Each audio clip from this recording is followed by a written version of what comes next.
Welcome to the channel. In this video, we will see how we can enable dark theme in Python IDLE.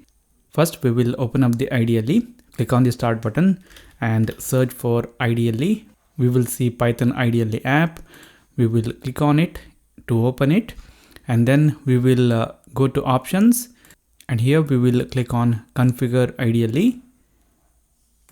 We will see the settings window. Now here we are in this fonts tab where we can change the fonts and we can change the font size also. I will change the font size to 12 and then click on apply, and we can see the changes happening here.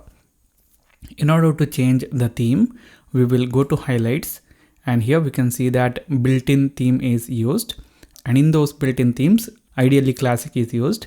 We can click on this and we will see IDLE Dark. Just click on IDLE Dark and it will display the preview of that. We can click on apply to apply the dark theme. Click on OK, and that's it. Now we have Python IDLE in dark theme. So this is it, guys. This is how we can enable dark theme in Python IDLE. If you like the video, hit the like button. If you don't like it, hit the dislike button. If you want to say something, then write that in the comment box. For more tutorials like this, do subscribe to the channel.